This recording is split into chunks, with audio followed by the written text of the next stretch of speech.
하나님의 말씀 교재 2페이지요. 로마서 8장 21절을 읽겠습니다. 그 바라는 것은 피조물도 썩어짐의 종로로 한 데서 해방되어 하나님의 자녀들의 영광의 자유에 이르는 것이니라. 기도하겠습니다. 거룩하신 하나님 아버지, 오늘도 저희들을 긍휼히 여겨주시고 하나님 앞에 무릎 꿇은 마음을 가지고 예배하게 인도하여 주시옵소서. 저희들은 교만하고 건방집니다. 아버지, 낮추어 주시고 하나님께서 말씀하시는 영원한 진리가 무엇인지 분명히 붙들게 하여 주시옵소서. 인생은 잠깐 지나가는 오직 한 번의 삶입니다. 이 기간을 허비하지 않고 분명히 영원히 사는 길을 붙드는 은총을 베풀어 주시옵소서. 이 나라를 주님 오시는 날까지 지켜주시기를 원합니다. 한쪽에서는 막대한 전쟁 준비를 하고 있습니다. 아버지 하나님, 긍휼히 여겨주시고 지켜주시옵소서. 구주 예수 그리스도의 이름으로 기도합니다. 아멘. 오늘 이제 2014년 첫 번째 시간이죠. 금년에도 좀 진지하게 하나님 말씀을 배우고 붙들 수 있기를 원합니다. 특별히 이제 오늘 얘기는 원래 이제 이번 집회 기간에 얘기할까 했는데 오늘 미리 하는 게 좋겠다는 생각을 했어요. 그래서 이제 그 주제가 뭐냐 하면은 자유와 책임. 그래서 이런 문제를 우리가 분명히 알고, 나는 여러분이 여러분 자신을 위해서 분명히 붙드는 분들 되시기를 원합니다. 자기 문제인데도 죽음이 눈앞에 올 때까지 관심이 없어. 이거 어리석은 인간이라는 거죠. 그게 세상의 모습이고 인생의 모습입니다. 그래서 분명히 붙들고, 다른 건 못해도 영생 불멸로 가는 것은 분명해야 된다는 거예요. 지금까지 참 우리는 이 한 가지를 위해서 몇 년 동안을 우리가 참 배웠습니다. 그리고 다 배운 게 아니에요. 우리 자신이 참 분명히 알고 이걸 붙들어야 되고, 건간에 제가 참 큰 충격을 받은 것이 뭐냐면은 그 손영원 목사님의 그 일대기를 지난 크리스마스 날 그걸 본 거예요. 제가 그걸 보게 된 동기가 막 그 방송을 다른 데로 끌려고 했는데 KBS에서 나왔으니까 거기에 어떤 곡이 나오느냐 하면은 주님 고대가 곡이 나오더라고요. 그 가사는 안 나오지만은 낮에나 밤에나 눈물 머금고 하는, 이거 분명히 이거는 KBS에서 하지만 이거는 기독교에 관한 어떤 내용이다. 그래서 이제 보니까 이제 손양원 목사님이에요. 그걸 보다가 참 손양원 목사님 얘기를 들으면요, 누구든지 충격이 오는 얘기가 있어요. 이제 그 드라마 얘기는 말하자면 다큐멘터리죠. 드라마 얘기는 뭐냐 하면은 손양원 목사님의 막내딸이 지금은 이제 거의 80이 되신 분이 지나간 날의 그 아버지에 대한 회상을 하는 겁니다. 그 내용 속에 뭐냐면 아버지가 한없이 원망스러웠다는 거예요. 그 내용이 바로 그 여순반란 때에 자기 오빠 둘을 죽인 빨갱이 학생을 이제 비상계엄사령부에서 이제 사형원들 받았죠. 그거를 손영원 목사님이 찾아가서 용서해달라고 빌었다는 겁니다. 그래가지고 자기 양아들로 삼았어요. 그분이 드라마에 나오더라고요. 문제는 이제 그분이 손영원 목사님 양자가 되고 나서 어떤 일이 벌어졌느냐 하면은 그 가족이 전부 믿게 되고 하나님 앞에 가게 되었다 하는 내용이었습니다.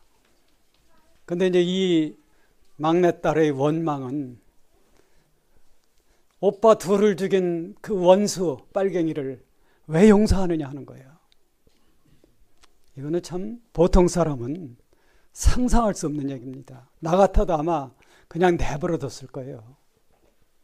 그런데 그런 결과에 대해서 그분이 뭐라고 얘기하느냐 하면은 내중에는 내가 이 아버지 뜻을 이해하게 됐다 하는 거예요. 여러분 이해합니까? 아들 둘을 죽인 원수를 갖다가 용서한다는 거 꼭 그렇게 해야 되느냐 하는 문제. 이해됩니까? 이해 안 될 거예요.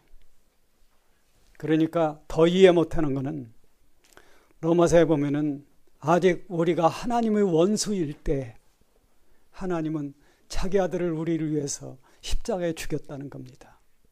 그건 더 이해하기 어렵지. 그러니까 기독교 신앙이 어려운 거는요, 사실적으로 내가 참 인식할 때 알 수 있는 것을 그냥 겉으로만 안다는 거예요. 다 용서했다.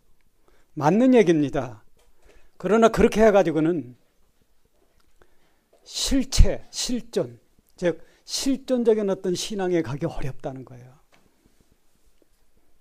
그런데 이제 그 손영원 목사님 이야기에서 큰 충격을 받은 게 언제 한번 거기 그 애양원에 가보려고 생각해요. 근데 그 손영원 목사님 얘기에서 충격을 받은 건 뭐냐 하면은 왜 하나님께서는 인류 역사를 통해서 수많은 사람들을 그렇게 순교로 내보냈느냐 하는 겁니다. 우리나라도 참 그 이번 순교한 데가 지난번 우리 대학원 MT에서 가봤지만은 나도 몰랐던 것 많이 있더라고요. 그래서 그런 데도 한번 가보려고 생각을 합니다. 그래서 왜 그런 일이 있는가? 왜 세상에서도 잘 살고 천국 가면 얼마나 좋을까? 그런데 기독교는 정반대예요. 세상에서 세상을 포기하고 그리고 영원히 사는 오직 한 길을 찾아가라는 겁니다. 그게 기독교거든요. 그런데 인간의 욕심은 그렇게 하길 원치 않아. 그러니까 사이비 복음이 생긴다는 겁니다. 세상 축복받고 천국 가는 거. 그건 굉장히 위험하죠.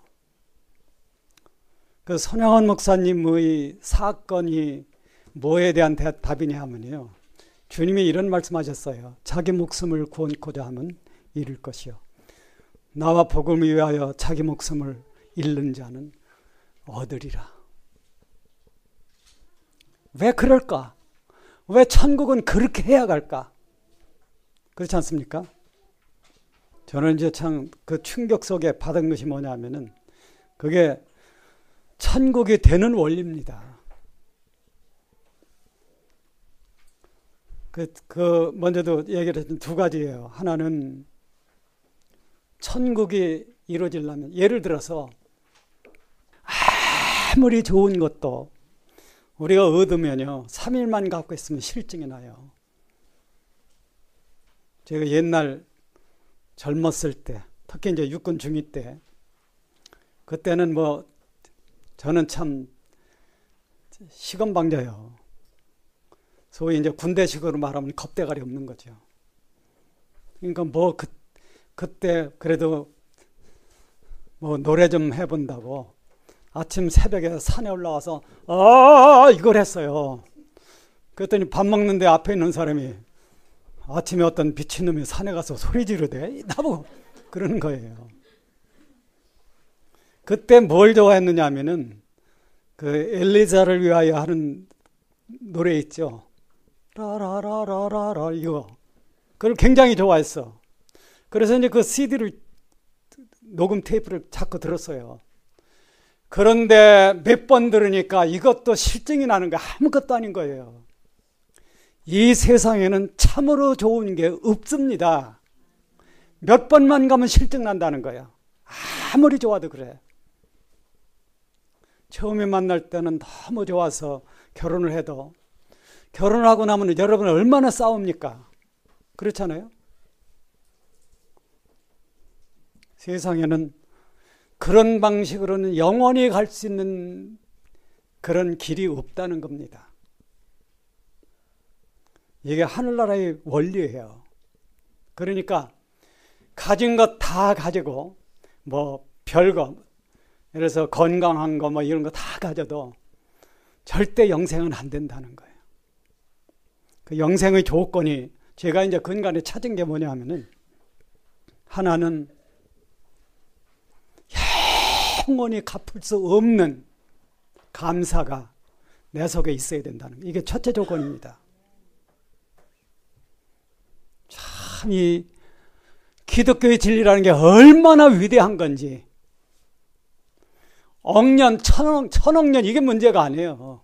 영원 무궁히 복되게 행복하게 살 수 있으려면은 그 첫째 조건이 뭐냐면 영원이란 세월이 흘러도 내가 갚을 수 없는 빚이 된 그러한 감사가 내 속에 살아있어야 된다는 겁니다.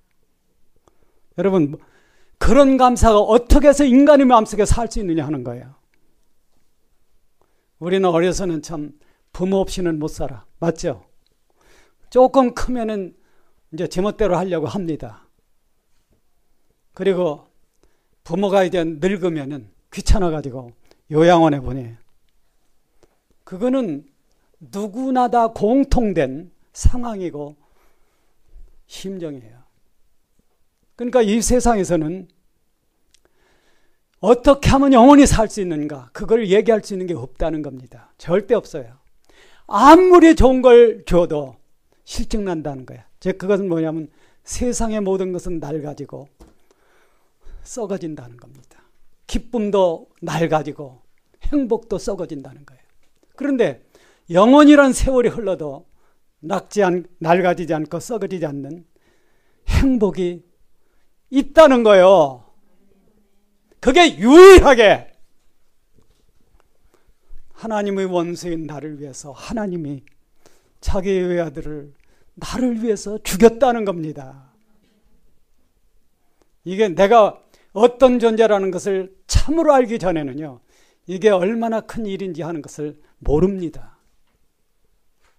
그래서 기독교는 어느 쪽으로 가느냐 하면은 낮아지는 쪽으로 가야 돼. 낮아지는 쪽으로 간다는 게 내가 정말 얼마나 큰 죄인인가 하는 것을 발견하는 쪽으로 가야 된다는 거예요.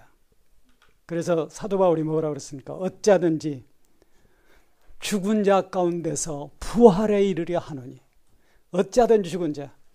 내가 참 구제불능이라는 인간을 발견하면서 죽고 또 죽어. 그런 시조 있죠, 옛날에. 죽고 또 죽어. 그 다음에 뭐예요? 100번 고쳐 죽어. 고쳐 죽는 게 아니고 100번 다시 죽어. 뭐를 발견하느냐면은 나라는 존재는 아무것도 아니다 하는 것이 전인적으로 아멘이 돼야 됩니다. 그러면은 뭘 알게 되냐면은 나를 위해 목숨을 버린 주님의 십자가의 죽음이 영원히 내가 갚을 수 없는 하나님 은혜라는 걸 안다는 거예요. 영원히 갚을 수 없는 은혜라는 걸 할 때는 거기에 대한 감사와 찬미가 영원히 끝나지 않는다는 겁니다. 여기에 영원히 살 수 있는 조건이 들어있어요. 영원이란 세월이 흘러도 언제나 새로워. 그리고 언제나 감사해. 그 감사 때문에 영원이란 세월이 흘러도 나는 언제나 남을 사랑하고 산다는 거예요. 여기서 이 천국의 세 계명이 이루어지는 거예요. 세 계명이 뭡니까? 너희 서로 사랑하라. 십자가에 죽었노라. 이게 얼마나 진실하고 깊은 얘기냐는 거죠. 주님이 우리를 위해 죽었기 때문에 우리도 형제를 위하여 뭐를 버려? 목숨을 버리는 것이 가아니라 이 요한일서에 있는 말씀이에요. 이거를 실천한 사람이 손양원 목사님이라는 겁니다. 왜? 아마 틀림없이 손양원 목사님은 영원 세계에서도, 영원 세계가 간다는 게 나눠진다는 거 아시죠? 새하늘 새 땅에 임하는 영적 세계와 물리적 세계가 통일된 하늘 도성이 있어요. 지금은 셋째 하늘이 영적 세계입니다. 근데 이훗날 새하늘 새 땅에 올 때 이것은 뭐가 되느냐 하면은 물리적 세계예요. 왜? 우리가 만질 수 있고 볼 수 있으니까. 그런 하늘 도성이 말 때 그 하늘 도성이 하나님의 영원한 성전이에요. 믿으십시오. 거기 가서 기둥이 될 수도 있고. 손양원 목사님 같은 분이 그렇다는 거예요. 왜? 그 기둥이 된다는 것은 그리스도께서 우리를 위하여 목숨을 버리셨으니 우리도 남을 위하여, 이웃을 위하여, 원수를 위하여 목숨을 버리는 것이 마땅하다. 그거를 실천했다고 하는 거죠. 이것은 뭐냐면 무한 영생으로 가기 위한 길이야. 그러니까 우리가 그런 분의 얘기를 들을 때 그냥 들으면 안 됩니다.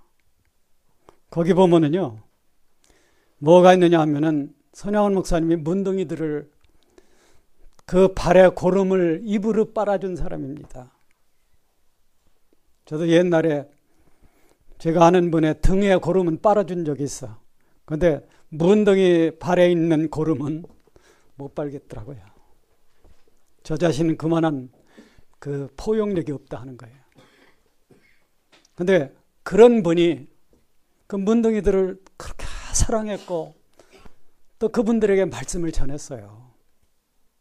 다큐멘터리에 뭐가 나오느냐 하면은 문둥이들이 고향을 그리는 노래가 나와요.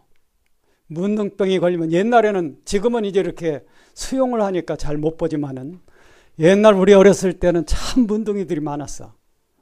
그래서 그 사람들을 보면은 겁이 나고 그랬죠. 왜? 문둥이가 어린애 간을 빼먹는데 이 말이 유언비어가 퍼져가지고. 근데 그런 분들이 제일 가고 싶어 하는 곳이 어려서 부모 밑에서 자라던 고향이에요. 여러분, 전쟁에서 군인이 죽을 때 정신이 조금 있으면은 어머니를 부르고 죽어요. 참 그 어머니 고향은 인생에서 끊을 수 없는 거예요. 근데 참 문둥병이 뭔지 아세요? 문둥병. 이런 질문은 참 답하기 어려워. 이게 의학적으로 묻는 건지 신학적으로 묻는 건지 그거는 뭐 묻는 사람 자유니까. 문둥병은 성경에서 죄에 대한 표상입니다. 죄. 문둥병에 걸리면 고향을 떠나서 부모를 그리워할 뿐 갈 수 없어. 인간은 죄라고 하는 문둥병이 있기 때문에 하나님이 예정하시고 이뤄가시는 영원 세계에 갈 수 없다는 거예요. 그런 의미에서 문둥병이 부르는 그 노래가, 난 사실 그걸 얼른 적어놨고 했는데 그 곡도 잘 모릅니다. 근데 너무 애절하더라고. 이러한 처지에서 선 목사님은 그 많은 문둥병 환자들에게 참 말씀을 전하고 자기 목숨을 순교했으니까 그 인민군이 들어왔을 때 그 사람들에게 이제 죽임을 당했죠. 전라도 쪽으로 내려간 일개 사단이 있는데 그게 6사단이에요. 인민군 6사단. 인민군 6사단 1개 연대가 이 둔포에서 온양을 거쳐서 송악으로 가는 것을 저는 한눈에 다 내려다봤어요. 6.25 때. 그 사람들이 가면서 그 일을 했다고 하는 거. 참 공산주의자는 대책이 없는 인간입니다. 인간성에 있어서 그렇다는 거예요. 그러나 그러한 환경에서라도 믿음이 있는 그리스도인은 더 영광스러운 영생불멸로 가는 길을 찾는다는 거죠. 여러분이 하나 분명히 알아야 될 거는요. 왜 기독교가 이 세상에서 십자가이도 즉 고난의 길이냐 하는 거냐. 그 고난은 영원히 없어지지 않는 영광으로 바꾸기 위한 겁니다. 여러분, 이것을 여러분은 기억하셔야 돼요.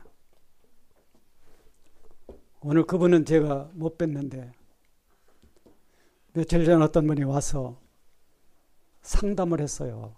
30 몇 살에 혼자 돼가지고 애들 둘을 키운 분인데 얘기하는데 계속 눈물이 흘러. 그러면서 이제 몇 가지 결정적인 질문을 하는 거예요. 그래서 이제 그거를 답을 해줬어요. 그 얘기 속에 하나가 혹시 그분이 이 내용을 뭐 인터넷을 듣는 분이니까 들을지 몰라. 그래도 제가 얘기를 합니다. 서울에서 페리칩에 대한 것을 광고하는 지게를 짊어지고 다녔다고 그래요. 그래서 제가 이제 그거 그만하고 페리칩을 아는 것하고 나에게 다가오는 페리칩과 관련해서 나에게 다가오는 운명을 결정하는 것과는 별도의 문제입니다. 오늘 여러분에게 말씀드리겠지만은요. 여러분의 인격적 본질에 하나님의 본질이 없으면은 영원 세계 못 간다는 거야. 그러니까 이거를 그냥 얼버무려서 좋은 얘기로다가 복음을 만들어 얘기하면 안 돼. 죄사함을 받는 것은요. 인격적 본질이 변화하긴 십자가의 도를 걷기 위한 입문입니다. 근데 그 입문에서 다 됐다고 하면은 이거는 거짓된 복음이 되고 만다는 겁니다. 그래서 우리는 그런 걸 생각을 해야 되는데 여기서 이제 한 가지 중요한 거는 자유와 책임이라는 거죠. 자유라고 하는 것은 이제 여러분 교재에 다 써놨어요, 제가. 자유라고 하는 것이 뭐냐면은 사회적 자유가 있고 그리스도인의 자유가 있는데 사회적 자유와 그리스도인의 자유는 전혀 다릅니다. 사회적 정의라고 하는 것은 사회적 자유라고 하는 정의는 무슨 뜻이냐 하면은 이 사회에서 국가의 법이 결정한 테두리 내에서 내 마음껏 내 뜻대로 살 수 있는 여건, 그거를 사회적 자유라고 그래요. 근데 이 세상에는 내가 자유롭게 살기에는 어려운 여건들이 한두 가지가 아닙니다. 그런데 그리스도인의 자유라고 하는 것은 세상의 자유와는 정반대예요. 그리스도인의 자유는요, 어떤 종에서 어떤 종으로 바뀌는 겁니다. 세상의 자유는 노예로부터 자유인으로 바뀌는 거죠. 이 세상에서 노예에 대해서 제일 큰 일을 한 분이 에이브러함 링컨이라고 하는 분이에요. 그분은 그분이 제일 평생 동안 사랑했던 게 어머니가 남겨준 성경이에요. 그 낡은 성경. 그래서 이제 그분이 노예를 해방해가지고 200년 넘게 그 괴롭힘을 당하던 그 흑인들을 이제 마음대로 살게 했죠. 제가 옛날에 같이 근무할 때 자주 만났던 사람들 중에 흑인 소령이 있었는데, 흑인 소령인가 중령인가 있었는데 그분이 그런 얘기를 하더라고요. 그래서 군대에서 소령이나 중령이면은 이거는 신사 대우를 받는 거예요. 근데 백인이 지금도 차등한다는 거예요. 실제 외모로는 그러지 않지만은 마음에서는 그런다고 하는 거죠. 왜 아프리카 흑인은 검을까요? 왜요? 우리 생각에는 하나님이 원망스럽지만은 그게 하나님 은혜야. 왜? 열대지방에서는 이 멜라닌 색소가 피부에 없으면은 생존을 할 수가 없어. 근데 그걸 그렇게 이제 생각을 하는 거죠. 우리는 뭘 배우면 그리스도인의 자유를 배워야 됩니다. 그리스도인의 자유라는 게 뭐냐 하면은 영원한 운명으로부터의 자유예요. 죄를 가진 자는 멸망합니다. 아까 그 문둥병이 들었을 때 고향을 못 가고 고향을 그리워하는 그 고향집이 그리워, 그 제목의 노래라고 그래요. 그 노래를 참 저녁 해가 붉게 기운 그때 저녁길을 가면서 부르는 그걸 보면은 인생이라고 하는 거에 죄라는 게 뭔지를 얘기해 준다고 그러죠. 죄가 있는 한 하나님이 예비하시는 새 우주에는 절대 갈 수가 없습니다. 기독교인은 하나님 말씀을 진지하게 들어야 돼요. 한 번만 군대식 용어를 따라 해봅시다. 겁대가리 없어. 내가. 그걸 다 따라야죠. 다시 한번. 겁대가리 없어. 내가. 기독교인이 겁대가리가 없다는 거예요. 그러니까 성경을 대충 봐. 이걸 내 인생 전체를 바쳐서 붙을 생각을 안 하고 그냥 뭐 알면은 아는 것도 온전히 아는 것도 아니에요. 그리고서 남은 여생을 그대로 보내고만 하는 거예요. 이제 그럴 수 없어.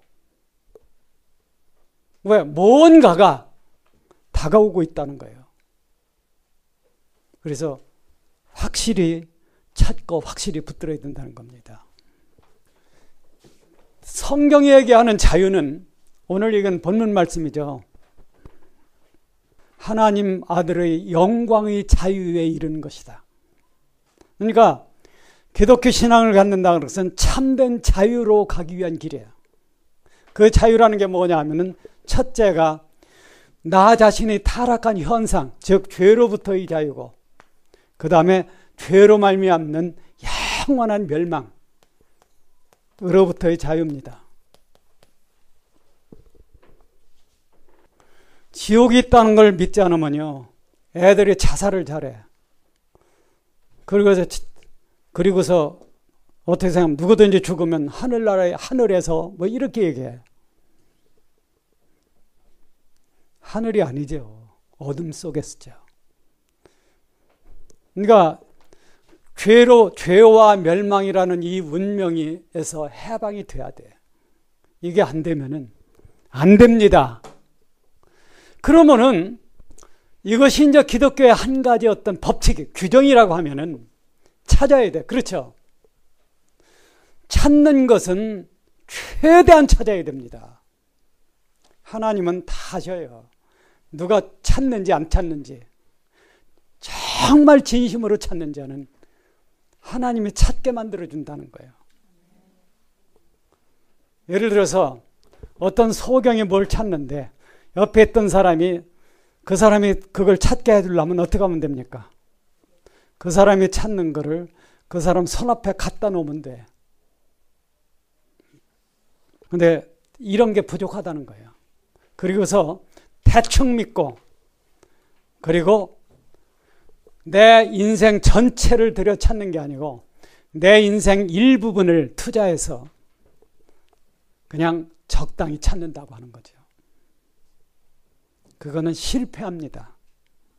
그러니까 문제는 정말 나는 영원한 것을 확실히 찾을 의지가 있는가, 이런 문제예요. 우리 은하교에 있는 분들은 확실히 찾읍시다.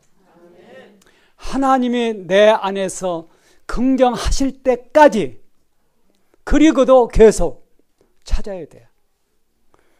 기독교 신앙은 어떤 교리를 알아서 다 되는 게 절대 아니에요. 구원교리 아는 거, 머리가 좋은 사람은 2시간이면 알 수 있어요. 그럼 2시간 만에 구원받고 영생에 가는 거예요? 그렇잖아요. 여러분들이 2000년 교회사를 보시면은 수많은 사람들이 자기 삶을 다 바꿨어요. 세상에서 축복 이야기할 때는 돈 얘기를 합니다. 하나님 아버지 5천만 원만 주십시오. 이런 식으로. 그래서 혹시 그게 생기면 누가 5천만 원을 줬다 하면은 어떻게 하면 이 하나님의 은혜로 이게 생겼으니 나는 천국에 가, 이렇게 믿는 거예요. 그건 미신입니다. 하나님의 은사와 하나님의 은혜는 달라요. 은사는 부수적인 것을 포함하고 은혜는 절대적인 것을 얘기합니다. 절대적인 것이라고 하는 것은 뭐냐면 그리스도로 말미암아 새 사람이 된 사람은 영원히 산다. 이게 은혜의 목적이야. 그러니까 세상 축복 얘기하는 교회, 이거는 위험하다는 거예요. 교회사를 보면 명확하죠. 프랜스 같은 사람이 그 많던 재산을 다 팔아서 나눠주고 자기는 평생 거지로 살았습니다. 왜? 이 세상에 오신 우리 주님과 사도들이 거지로 살았다는 거예요. 그런데 예수를 믿는다는 걸 빙자해서 내가 세상에서 잘 살려고 한다면 그것은 다른 계열 사람이라는 겁니다. 여러분들이 어떤 어려움이 있다 하더라도 남이 뭐라고 한다 하더라도 바로 끝까지 확실히 찾으시기를 부탁합니다. 왜? 언제 죽을는지 몰라. 이게 잘못되면은 100년, 1000년이 아니에요. 억년, 천억년이 아니야. 영원 무궁이 어둠 속에서 마귀와 그 사자들을 위하여 예비한 곳에서 마귀와 그 사자들과 함께 살아야 돼. 내가 싫은 존재와 같이 있는 것은 참 불행합니다. 그렇죠? 조폭 두목이 기찻간에 내 옆에 타고 있으면 어떻게? 여러분 어떻게 합니까? 딴 데로 가든지 딴 좌석이 없으면 저기 가서 서서 가. 조폭 두목 1000배 만배 되는 마귀와 그 사자들이 사는 곳에 가서 살길 원하느냐 하는 거예요. 세상에서 어려움이 있더라도 참고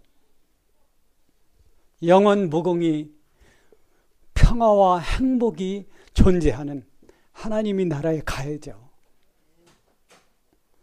하늘나라 영생이 온다고 하는 거예요. 영생 천국이 온다는 것은 단 하나 그리스도의 십자가에 나타난 주님에 대한 그 은혜에 대한 감사입니다. 이게 가슴속에 넘쳐야 돼, 이 감사가. 그게 넘치려면은 나는 할 수 없다. 난 가진 것 없다. 모든 걸 내려올 정도로 나는 죄인 괴수고 벌레만도 못한 인간이라는 것을 깨달아야 됩니다. 한번 해봅시다. 늘 울어도 눈물로서 못 갚을 줄 알아. 몸 밖에 버릴 것 없어 이 몸 바칩니다. 주님에 대한 한없는 감사가 살아있는 사람만이 천국을 누릴 수가 있어요. 죄산받아 죄 없으니까 천국 간다. 그거는 서문이지, 서문. 결론이 아니죠. 그리고 죄사함이라는 것도 우리가 본질을 알아야 됩니다. 그러니까 어떤 교리로 아는 거 말고 그래서 그렇게 믿어야 된다는 거예요. 성경은 영원한 해방을 얘기해요. 여기 이 본문이라는 건 너무 엄청나. 피조물도 썩어짐의 종노릇 하는 데서 해방돼요. 썩어짐의 종노릇이라고 하는 것은 생자필멸이라는 우주 운명이죠. 현재 과학이 발견한 우주 현상 속에서 영원히 존재하는 물질은 없습니다. 영원히 존재하는 물질 체계는 없어요. 그러면은 영생이 왜 가능한가? 이거는 하나님이 이루어 가시는 새 창조에서 그게 나온다는 거예요. 그 대표적인 예가 부활하신 그리스도의 부활체죠. 이거를 하나님께서는 우리에게 주신다는 거예요. 믿으십시오. 이거 얼마나 큰 약속인지 계산을 할 수가 없어. 너무 크니까 못 믿는 거예요. 사람은 작은 건 잘해요. 근데 너무 크면은 믿을 수도 없고 부담을 느껴요. 그러니까 기독교 진리라는 이 엄청난 유일한 이 우주에서 영생의 오직 한 길을 등한히 여긴다는 거죠. 여러분 다른 건 몰라도 이거 하나만은 등한히 여기면 안 돼. 아시죠? 한번 따라 하십시오. 나는 절대 기독교 신앙을 등한히 여기지 않을 것이다. 그렇게 하십시다. 그 다음에 이제 의무라고 하는 게 있는데, 예를 들어서 이제 이 말 좀 하고요. 여러분이 어느 걸 선택하든 여러분 자유예요. 아담이 선악과를 선택하든 생명과를 선택하든 아담의 자유입니다. 그거는 하나님이 그렇게 허락하신 자유의지를 위해서. 하나님도 자유의지를 갖고 계시죠. 그러나 하나님은 본질이 하늘 공의와 하늘 사랑이기 때문에 영원히 하나님의 뜻은 선한 것밖에 없습니다. 아시죠? 그러니까 우리가 그 본질이 그렇게 바뀌면, 인간이 있는데 이 영원히 선하신 하나님의 본질을 어디다 입혀면 인간 속에 입혀야 돼요. 줘야 돼요. 보통 이게 우리가 이제 그리스도의 형상을 입는다 이렇게 얘기하고, 다른 얘기하려면 사도 바울처럼 그리스도를 얻고 그 안에서 발견되려 하는, 이렇게 이제 표현을 하거든요. 예수를 믿는다는 거는요, 불멸의 하나님의 본질을 내가 얻는 겁니다. 그것 때문에 내가 영원히 안 죽는 거예요. 믿으십시오. 그러니까 기독교 신앙을 대충 믿고 아무렇게나 믿으면 안 돼. 인격적 변화가 일어나는 방향으로 믿어야 된다는 거예요. 이것이 성화라고 하는 거죠. 그리고 인격적 변화가 얼마나 충만히 일어났느냐, 이 한계에 있어서 휴거로 가는 사람과 환난을 통과하는 사람으로 나눠진다는 거예요. 이건 100% 그렇게 됩니다. 왜 그러냐면 하늘 도성의 조건 때문에 그런 거예요. 저는 여기 있는 분들이 다 휴거되기를 원합니다. 거기에 나도 포함되기를 원합니다. 그러니까 그러나 절대 장담할 수 있는 사람이 없어. 제가 늘 부탁하죠. 다른 건 몰라도 주일날 교회 오는 것만은 등한히 여기지 마라. 그래서 그런 걸 해야 되고, 그 다음에 의무와 책임이라는 게 있는데, 우리가 자유로 선택한 것에 대해서 내가 의무감을 가져야 됩니다. 세상의 의무라는 것과 기독교 신앙의 의무는 달라요. 기독교 신앙의 의무는 세계의 십자가를 내가 갖는 거예요. 내가 그리스도를 믿는 걸 선택했다면 세계의 십자가를 내가 갖는 것이 기독교인의 의무입니다.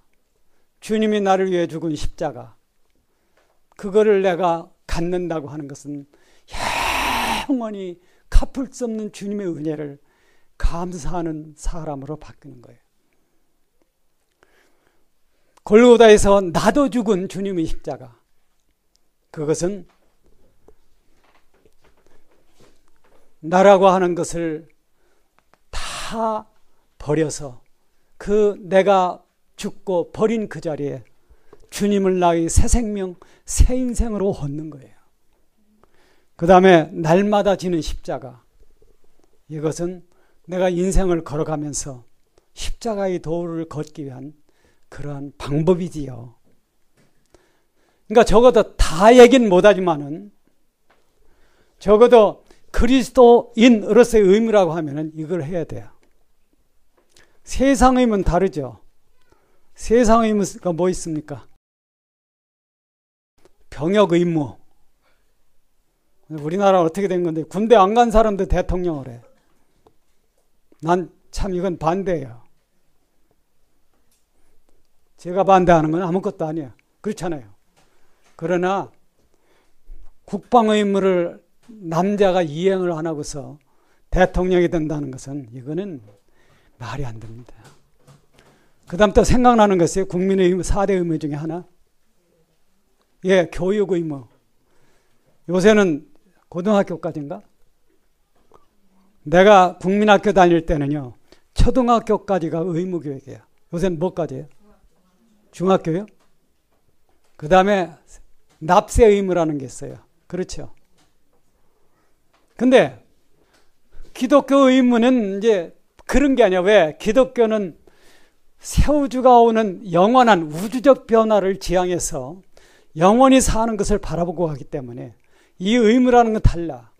그래서 이제 기독교의 의무는 얘기했죠. 세계의 십자가를 내 것으로 만들 의무가 그 중에 포함되어 있다 하는 거예요. 물론 그 의무 속에는요, 안 믿는 사람을 구원할 의무도 있습니다. 안 믿는 사람 건지려면 어떻게 하면 됩니까? 어떻게 하면?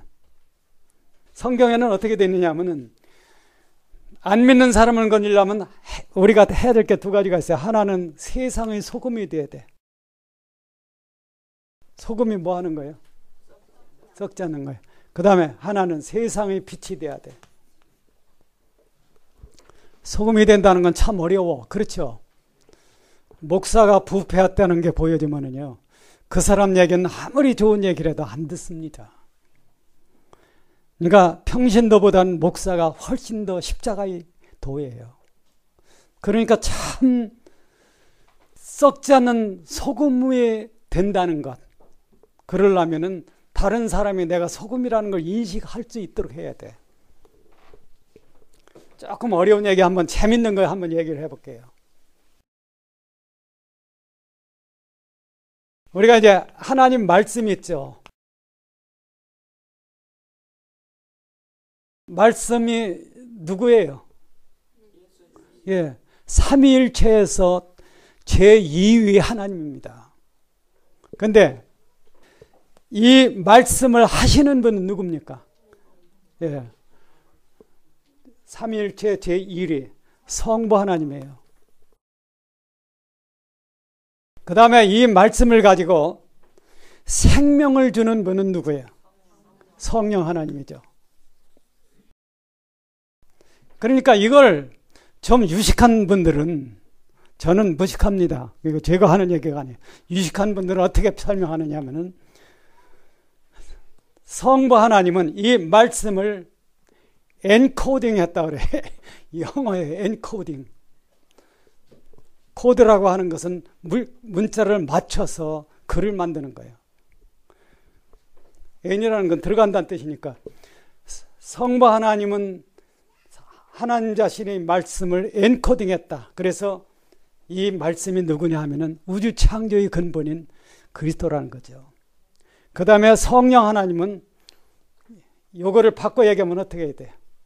디코딩 한다고 그래요. 디코딩. 이 말씀을 풀어서 인간을 살리는 거예요.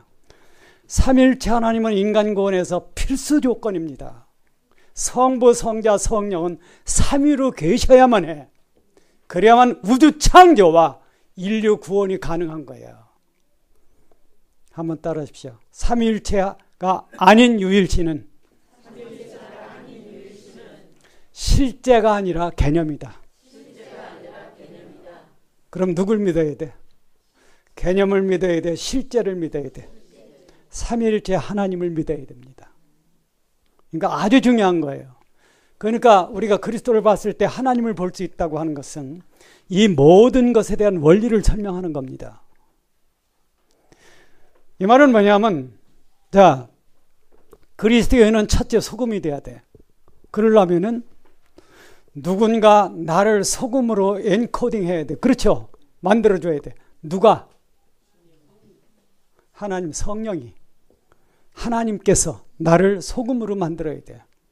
그리고 내가 소금이라는 것을 세상 사람이 보이도록 디코딩을 해야 돼. 누가? 하나님이. 그러면은 복음을 전해줄 수 있는 길이 열려요. 근데 우리는 그걸 참 너무 못한다는 겁니다. 이런 걸 알면은 뭘 깨닫느냐 하면은 나는 벌레만도 못한 인간이다 하는 것을 입으로 말하는 정도 아니고 진짜 중심에서 그렇다는 것을 알아야 돼. 그럴 때는 늘 울어도 눈물로써 못 갚는다고 하는 찬송이 나오는 거예요. 그 다음에 인간은 뭐가 돼? 믿는 자는 뭐가 돼? 소금이 되고 그 다음 빛이 돼야 되죠. 빛이라는 건 뭐 빛이 뭔지를 다 모른다는 겁니다. 위대한 거죠. 자, 하나님의 참 하신 말씀이, 자, 여러분 요한복음 1장 1절에 태초에 말씀이 계시니라. 그렇죠? 이때 처음 하나님이 하신 말, 성부 하나님이 하신 말씀이 뭐예요? 내용이 빛이 있으라며 하시며 빛이 있으라는 말씀, 예수 그리스도예요 바로. 근데 그 말씀에 따라서 빛이 있었어. 그러면 빛이 어디서 나온 거야? 성부 하나님이 빛이 있으라 하니까 빛이 있었어. 빛이 있으라는 것은 말씀입니다. 태초의 말씀이에요. 하니까 빛이 있었어. 그럼 빛이 어디서 나왔어? 여러분 믿으십니까? 우리가 믿는 성경이 얼마나 엄청나다는 걸 믿으십니까? 빛은 예수 그리스도로부터 나온 겁니다. 그 빛의 일종이 태양이죠. 태양이 없으면 지상에 아무것도 못 살아. 그렇죠? 왜?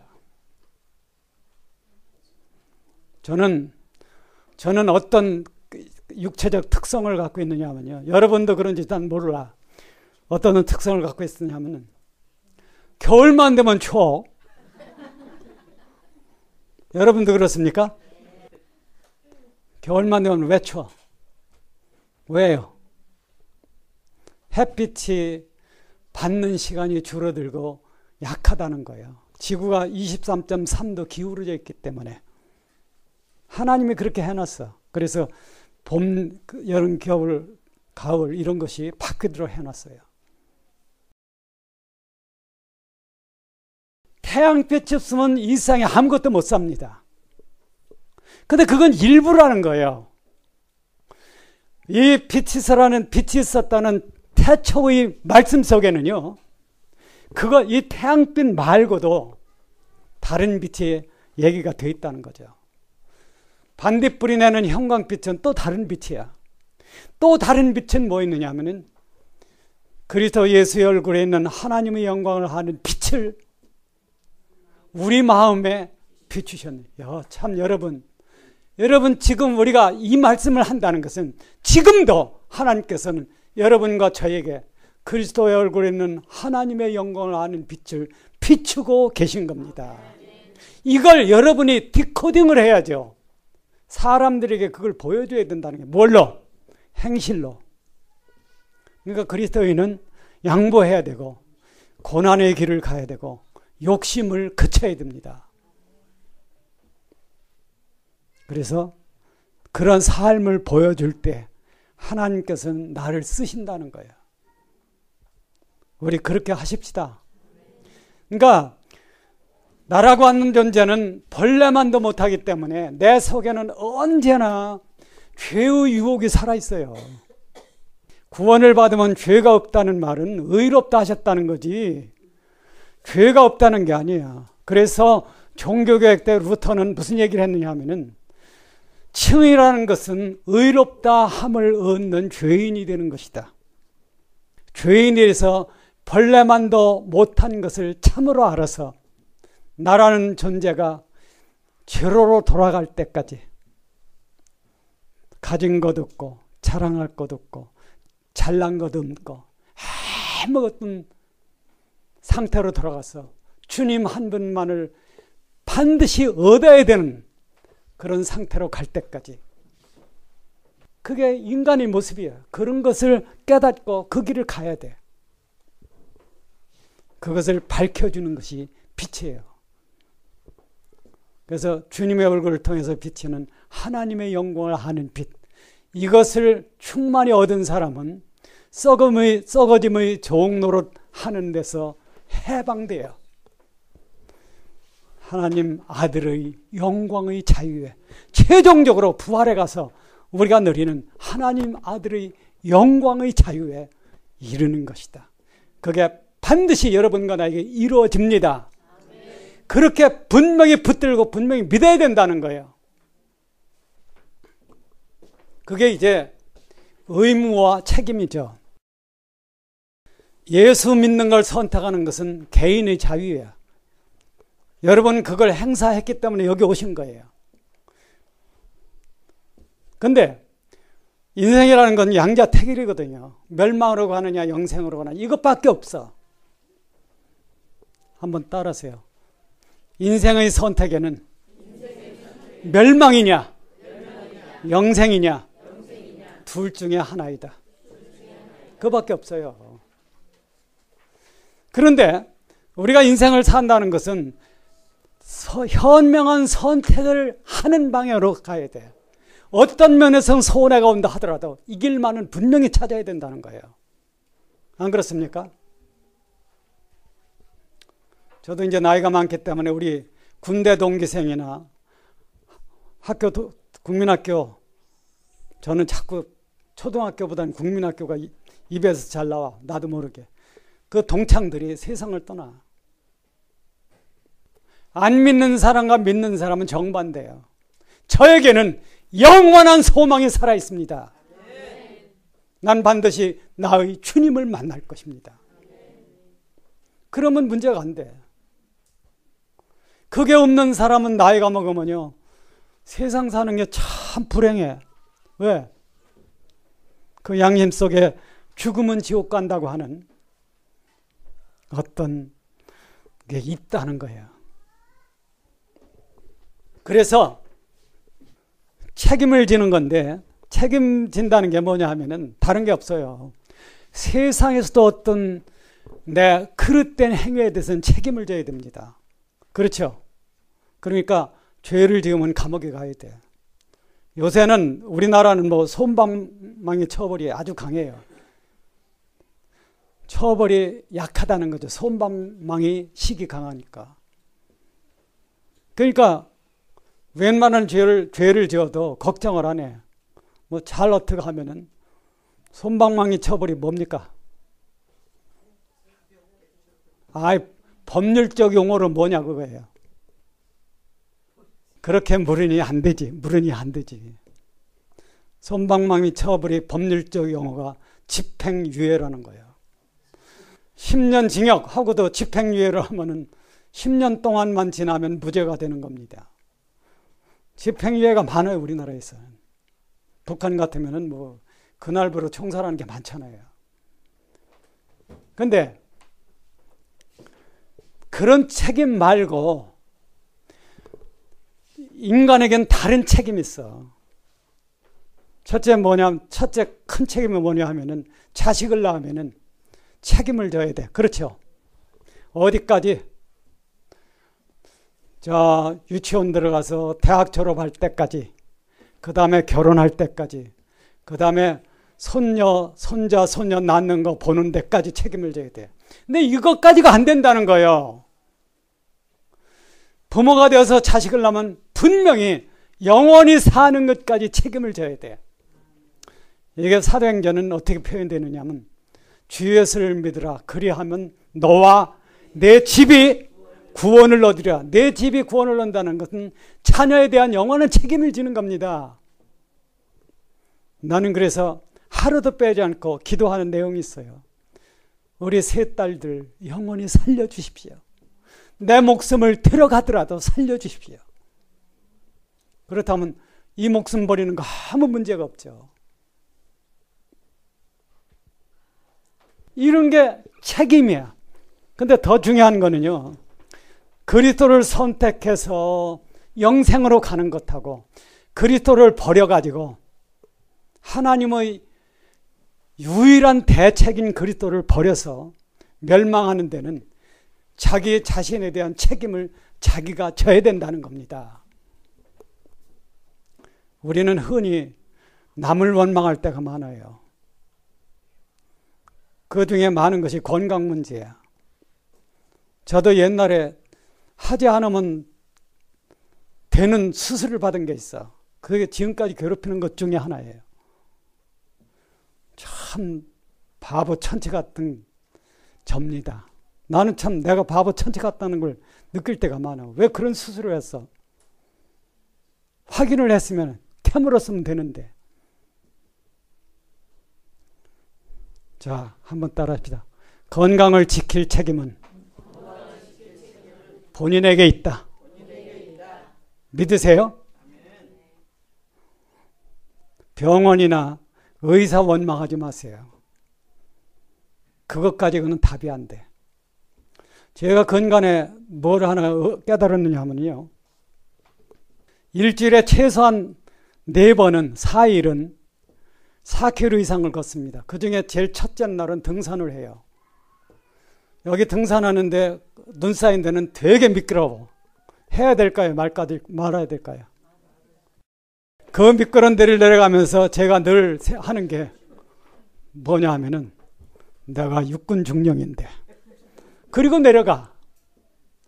그리고 넘어지는 데 가서는 허리를 약간 굽혀야 돼요. 그러면 꽉 넘어져서 머리 뒤통수가 빙판에 닿는 게 없습니다. 용기를 가지십시오.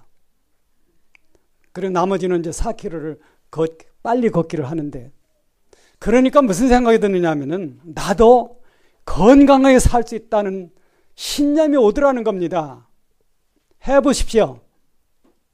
난 80이 넘었는데 80이 넘었으면 못해. 하면은 돼. 처음에는 어려워도 한 달만 하면은요, 뭔가 이거 나의 80은 숫자지 별거 아니구나, 이렇게 할 수 있다는 거예요. 하십시다. 이 말은 뭐냐면은 내가 내 인생에 대한 책임을 진다는 겁니다. 내 건강도 내가 책임져야 돼. 하루에 이빨 3번 닦아라. 밥 먹고 나서 3분 이내에 3분 동안. 그게 333 원리야. 알긴 알아. 근데 실천을 안 해. 그리고 저녁에 누워서 뭐 먹고 그냥 자는 거야. 그럼 이빨이 빨리 썩어요. 우리 모두의 얘기야. 그러니까 자기가 자기 건강에 대해 책임을 지는 것. 이게 이제 의무를 아는 사람은 책임도 져야 되고, 책임이 실제에서 가장 중요한 것은 지옥 가는 책임도 본인에게 있다는 거예요. 아시죠? 남을 원망하지 마라. 지옥 갔어. 근데 지옥 가면 다들 남을 원망해요. 그때 좀 나한테 잘 가르쳐 주지. 여러분들이 정말 진실하게 적극적으로 목숨을 다해서 믿기를 주님의 이름으로 축원합니다. 그 다음에 이제 요거요. 영생에 관한 의무와 책임. 인생의 책임에서 제일 중요한 것은 그리스도를 선택하는 책임입니다. 다 하십시오. 주님밖에는, 내게는 주님밖에 없어요. 비천한 인생이라서 주님밖에 없어. 깨도 주님, 자도 주님. 그렇잖아요. 죽어도 주님, 살아도 주님. 이거밖에 없어. 왜? 이것이 창조주 하나님의 우주와 인생에 대한 유일한 답입니다. 우리 주 예수 그리스도가 참 그리스도를 믿게 됐다는 것을 감사합니다.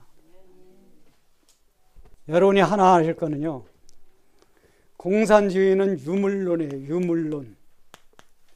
유물론이 뭐 하는 거예요? 유신론을 부정하는 거예요.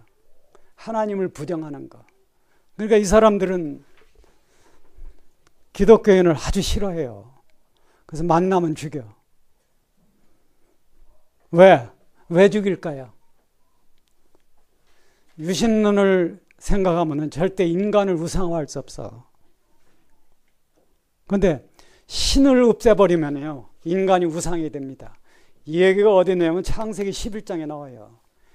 성을 하늘까지 닿도록 짓고 우리 이름을 내자. 그게 유물론입니다. 특히 유물론적 인본주의, 이게 공산주의예요. 유물론적 인본주의는 한번 따라서 유물론적 인본주의는 인격적 구제불능이다. 그건 사람에 대해서 세상을 떠날 수가 없어요. 여러분이 앞으로 주님 오신 날까지 참 신앙의 자유가 있는 데 살기를 원합니다. 그러려면은 투표할 때 아무나 찍으면 안 돼. 그거를 여러분이 왜 나를 위해서, 가족을 위해서, 남은 가족이 세상에서 개죽음하는 거 안 보려면은 우리가 그런데도 관심을 가져야 된다는 거예요. 주님의 경고를 생각하고 이제 이 경고는 이미 여러 번 여러 가지를 말씀드렸어요. 자, 5페이지 한번 보세요. 2014년도 첫 번째 말씀 5페이지. 선택을 하는 데는 몇 가지 고려사항이 있다. 이걸 한번 이제 같이 읽어보십시다. 굵게 쓴 거예요. 첫째는, 같이요. 첫째는 우주라는 초거시 세계의 목적에 대한 긍정적 신념이 있어야 된다. 우주는 참 크죠. 현재 과학이 추정하는 것이 우주의 직경이 40억 광년이에요. 빛이 1년에 가는 거리를 40억 배 가는 거리. 그러니까 인간은 이 거리를 상상할 수가 없어. 이거 상상하면 머리가 어떻게 돼? 지끈지끈해. 그런 이 우주가 아무 까닭 없이 있는가? 그러겠어요? 자연이 아무 까닭 없이 이 거대한 세계가 나타날 수 있느냐 하는 거예요. 과학자들 중에는 그런 사람 많아요. 도킨스 같은 사람. 그래서 저는 그렇게 생각해요. 저도 뭐 조금 과학과 신학을 배웠는데, 한 5년 동안 배웠는데, 배우고 나니까 과학적 미신이 있더라고. 과학 때문에 하나님을 버리는 거예요. 그걸 과학적 미신이라고 얘기할 수 있다는 거죠. 두 번째 문제. 둘째는 무한한 미래에 대한 원시적 안목이 있어야 된다. 영생을 얻는 사람은 반드시 안목이 길어야 돼. 눈앞에 있는 것만 보면 안 되는 겁니다. 그래서 성경은 성서가 얘기하는 안목이 어디까지냐면은 새하늘 새 땅이에요. 거기 적어놨죠. 베드로후서 3장 13절. 의의 거하는 바 새하늘 새 땅을 바라보도다. 그러니까 여러분은 새하늘 새 땅을 바라봐야 돼. 아시죠? 그렇게 보라는 겁니다. 그러면 눈앞에 있는 거에 매달려서 영원한 미래를 망치는 일은 안 생긴다는 거예요. 새하늘 새 땅에 뭐가 있어요? 거기 뭐가 있어? 아주 참 대단하십니다. 하늘도성이 있어요. 하늘도성이 우주의 중심이야. 현재의 셋째 하늘과 요한복음 14장 1절에서 5절까지 나오는 주님이 가서 짓는 도성. 내가 너희 있을 곳을 예비하러 가노니. 그렇죠. 주님이 세상 직업이 뭐예요? 목수요. 목수가 뭐 하는 거예요? 집 짓는 거예요. 대단하십니다, 여러분. 주님은 하늘 가서 하늘도성을 짓고 계십니다. 그게 다 되면은 다시 오신다는 거예요. 거기에는 하늘도성에 산 모든 사람이 집이 다 각자 지어져요.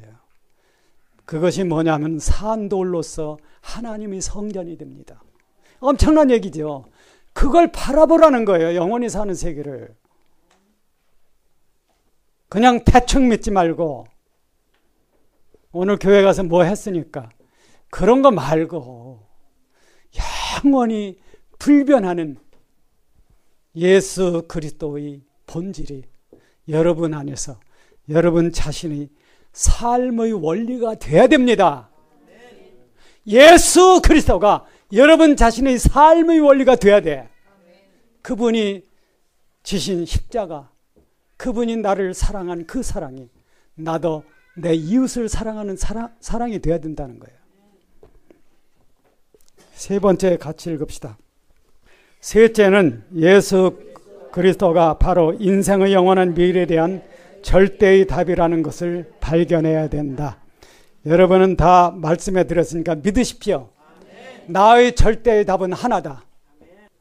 그것은 우리 주 예수 그리스도시다. 그건 네 번째요. 넷째는 예수 그리스도의 경고들을 소중히 여겨서 마음속에 하나의 등불로 간직해야 된다. 경고는 여러 가지예요. 오늘 여긴 두 개 써놨어요. 좁은 문으로 들어가라. 넓은 문으로 들어가면 뭐예요? 멸망한다는 거예요. 좁은 문과 넓은 문은 어디 있어요? 좁은 문과 넓은 문이 어디예요? 교회예요, 교회. 내가 어느 교회를 다니다 하는 건 그만큼 중요해요. 그건 이제 각자의 운명에 걸린 거니까 각자 알아서 해야죠. 그 다음 다섯째는 십자가의 도를 따라가야 된다. 십자가의 도가 멸망하는 사람들에게는 미련한 것이고 구원을 얻는 우리에게는 하나님의 능력이야. 하나님의 능력은 전능의 능력입니다. 아시죠? 진실하게 믿으면 100% 성공하는 게 기독교 신앙이야. 문제는 대충 믿으니까 문제가 생기는 거죠. 그러니까 여러분은 얼마나 교회 다닌다는 건 이 좋은 일에 투자하는 거예요. 교회 오는 건 참 좋습니다. 그렇죠? 여러분 소망을 가지시고 이기십시다. 그 다음 여섯째는 신자는 반드시 성자와 성령으로 말미암아 하늘 사랑의 내 인격의 본질로 얻는 변화가 있어야 된다. 이렇게 하라는 겁니다. 가져봤자 별거 아닌 걸 뺏으려고 그냥 별짓을 다 해. 뺏어봤자 쓸데없어. 무슨 얘기냐합니까? 세상에서 남는 게, 제가 이제 세상 70년 이상을 살고 보니까 남는 게 뭐냐 하면요, 누구에게 따뜻한 차 한 잔, 따뜻한 밥 한 그릇 사준 거더라고. 그렇게 사귄 사람들은요, 딴 데 멀리 가도 전화를 해. 문자 메시지가 와. 나 어디로 지금 정근 갔으니까 한번 오십시오. 남에게 따뜻한 차 한 잔, 따뜻한 밥 한 그릇 사주는 것, 그게 남는 거예요. 뭘 쌓아놓으려고 그렇게 애쓰지 말라는 겁니다. 쌓아봤자 쓸데없는 이 세상에. 마지막으로 일곱째는 잘 믿는 척 하지 말고 낮아지는 하늘 겸손의 길을 가야 한다. 그 밑에 것도 읽읍시다.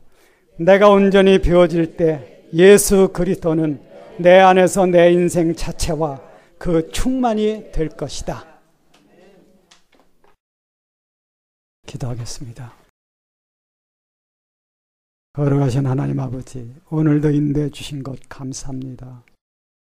어쩌든지 저희들이 교만을 버리고 낮아지는 길 가게 인도하여 주시옵소서.